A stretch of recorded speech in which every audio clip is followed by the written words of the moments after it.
Continuamos en Diálogo Abierto en esta noche de sábado, 21 de marzo, y me da mucho gusto que establezcamos enlace con Carlos Sandoval, que muy prudentemente está en su casa y no vino al estudio en este esfuerzo, insisto, en esta prudencia de ser los menos posibles. Carlos, bienvenido. ¿Qué tal? ¿Cómo están, Memo? Como compañeros, qué gusto saludarlos. Carlos, aquí. Abrazo. Igualmente. Carlos, un saludo. Igualmente, ¿cómo están? Pues mira, platicando acerca de todos los impactos del coronavirus, Pepe Centeno nos comentó respecto de los resultados de la encuesta que levantó. Aquí estuvimos en los bloques anteriores con Felipe y con Jaime platicando un poco la parte política, los efectos, la imagen, pero evidentemente no se puede hacer de lado el aspecto económico. Estábamos en el entendido y en la reflexión de que esto es, sin necesariamente culpar al gobierno de todo, la tormenta perfecta. Precio del barril del petróleo por los suelos, la paridad del dólar por las nubes. Y aparte vas a tener un país paralizado, si bien nos va, 2 meses. Y comparábamos, en otros países se han tomado medidas fiscales muy positivas, incluso en el caso de Francia, muy drásticas pero efectivas. Y aquí seguimos sin saber si va a haber ningún estímulo. Bueno, de hecho, la postura oficial es que no. ¿Tu opinión? Así es, Memo. Bueno, pues mira, muy preocupados, como tú lo dices. Yo creo que esto es la tormenta perfecta y estamos llegando a niveles de crisis que no habíamos tenido en décadas. Hablábamos del tema del precio del petróleo. Yo creo que hace 20 años que no había estado tan mal la situación. Y bueno, estamos llegando a niveles que la verdad preocupan. Un precio de barril que dio un rebote, llegó a los 20 para este fin de semana, pero pues llegó a los 15, estuvo en los $15 por barril, y creo que eso es un factor muy determinante en la economía mexicana que realmente le va a afectar, y ya se está empezando a ver los golpes. Creo que ese es un tema muy importante. A ver, así como el tema del tipo de cambio, Memo, compañeros, pues hemos llegado a niveles también increíbles de 25 pesos por dólar en esta semana, y bueno, y así obviamente también el euro a 26.50, la libra a 28.50, y una moneda bien interesante que hay que darle seguimiento, que es el yuan, que realmente fue la que tuvo una paridad gigantesca contra el peso. Llegó a los 3.44 pesos cuando se estaba cotizando en febrero de 2.65.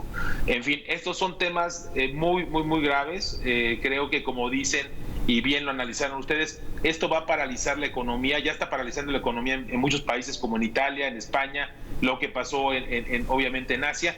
Y bueno, y lo que pasa, ¿qué es lo que nos vamos a ver las siguientes semanas? Pues vamos a ver las calles vacías, vamos a ver los restaurantes cerrados, vamos a ver muy poco comercio, los aeropuertos prácticamente sin pasajeros y los puertos sin carga, ¿no? Entonces, yo creo que son temas que tenemos que analizar y que hay que ir revisando, porque la cosa se está poniendo muy fuerte. Yo creo que nuestra generación, esta generación que hemos sufrido tantas crisis, pues esta va a ser la peor de las crisis que vamos a vivir en nuestra historia. Jaime.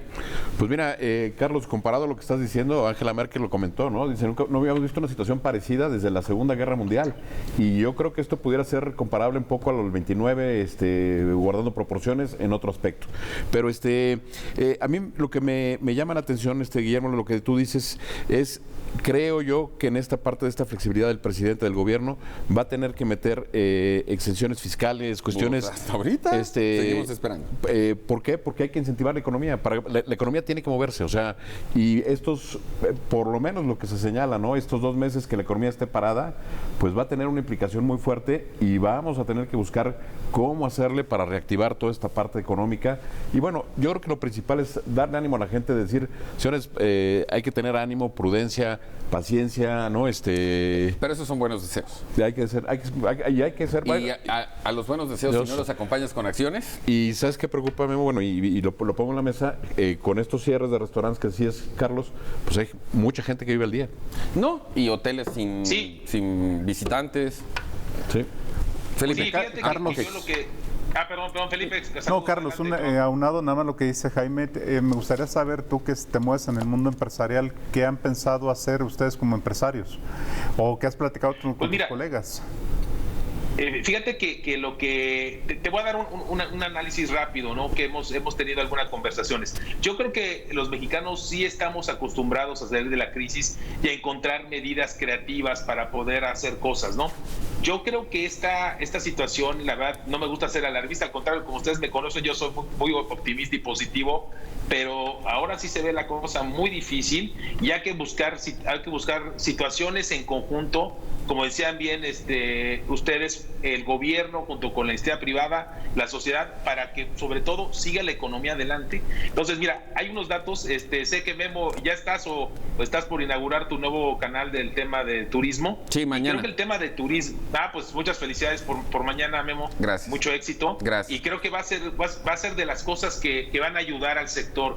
Pero mira, te comento algunos temas que son drásticos. Las acciones de las empresas aéreas mexicanas, por ejemplo, han caído más o menos en el tema de Volaris un 60%, en el tema de Aeroméxico un 40%, y algo que tiene mucha relación que son los aeropuertos, el caso de Azul, el 35%, y el de GAP, el 47%. Eso es que han perdido prácticamente la mitad de su valor. Bueno, 60% es casi una quiebra.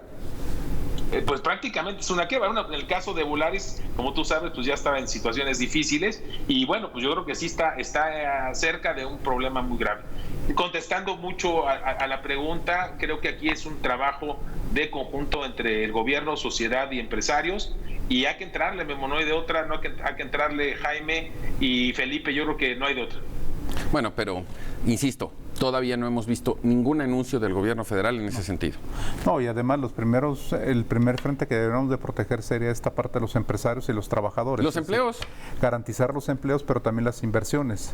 Y si previo a la pandemia habíamos tenido una especie de duda sobre el tema de las inversiones, ahora con esto más en este más país. Que duda, cerrazón. Bueno, sí, cerrazón. Y al final de cuentas creo que los empresarios van a tener, y muchos de ellos han tomado una responsabilidad que no la ha tomado el gobierno, que es muchas de las empresas han decidido cerrar de manera voluntaria por responsabilidad, como han sido gimnasios, cadenas de gimnasios, las propias universidades particulares han tomado esa decisión, las universidades públicas, algunas otras empresas protegiendo a sus propios empleados a una costa a costa económico que van a tener en el mediano plazo. Claro. Pues mira, fíjate que tengo un dato. Sí, adelante, Carlos. Perdón, Jaime. No, adelante. Tengo un dato hoy que me llegó de España, de un buen amigo, que de hecho estamos viendo si nos podemos enlazar para la próxima semana. Él me estaba comentando que ya de las grandes empresas españolas ya anunciaron los despidos masivos de personas y para arrancar va a haber un recorte generalizado de cerca de 1 millón de empleos. Creo que ahorita lo que dicen ustedes de la defensa del empleo, del trabajador, es muy importante, pero se tiene que hacer con mecanismos y ayudas del gobierno. El empresario, o sea, yo te lo pongo a nivel chico, un restaurante que antes tenía una vida normal, ingresos normales, que ahora no vaya nadie, pues imagínate qué va a hacer el pobre empresario y más los trabajadores, ¿no? Es que, a ver, es un ejemplo muy chiquito, si pero ese empresario, las cosas y así van a ser, ¿no? Si ese empresario mantuviera su nómina un mes sin ingresos, truena al mes. Lo truenas. Totalmente. Sí, adiós. Tendría que cerrar al mes y medio.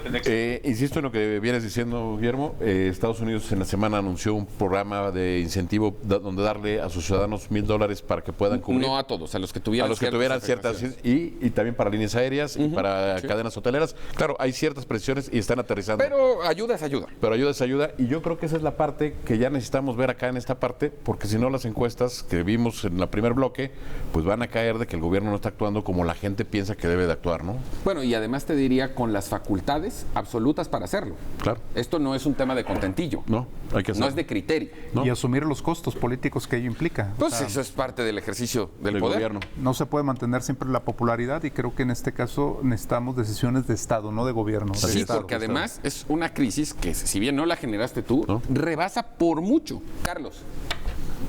Oye, pues mira, una cosa que sí dolió en la semana, se mencionó mucho ahí con nuestro compañero López Dóriga, el hecho de que otro negocio que también va a tener problemas es el que hace pruebas médicas. Ahora parece que ya no les van a dejar ni hacer las pruebas del coronavirus, ¿no? Se aclaró en el caso particular de Biomédica porque, según la Secretaría de Salud, no habían cubierto el trámite para checar la calidad.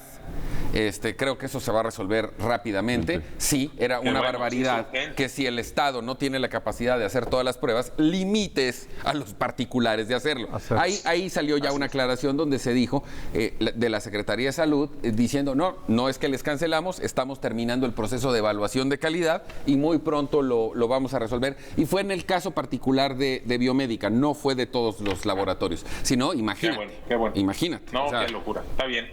Pues va a estar difícil, Memo, va a estar difícil, Felipe, Jaime, lo veo complicado, pero bueno, pues no nos queda más que echarle para adelante. Bueno, lo bueno es que somos positivos y que tenemos siempre esa capacidad los mexicanos de ponernos al frente de las crisis, pero tampoco le podemos mentir a la población ni a nuestro auditorio.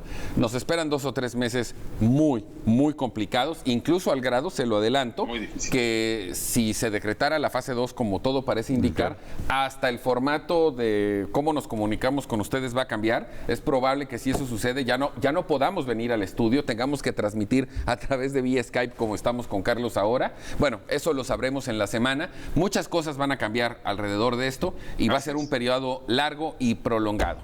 Carlos, muchísimas gracias. Pues que termine bien el fin de semana, un abrazo, mucho ánimo el lunes y para darle duro. Abrazo, Carlos. Jaime, muchísimas gracias. Muchas gracias, querido Guillermo. Gracias, Felipe. Felipe, muchas gracias. Muchas gracias y lo mejor para Acuérdese todos. que yo la espero mañana a las 11 de la mañana en la primera emisión, la inauguración de Trayecto México a las 5 de la tarde en Emprende TV y espero que la próxima semana aquí en Diálogo Abierto, en este formato de estudio, lo sabremos en el transcurso de la semana y se lo informaremos oportunamente. Lo que sí no vamos a hacer es dejar de estar en contacto con ustedes y sea como sea, vamos a transmitir para poderle dar la mejor información. Pase lo que pueda del fin de semana lo mejor posible en casa, si no tiene que salir, no salga y nos vemos aquí en Telefórmula la próxima semana.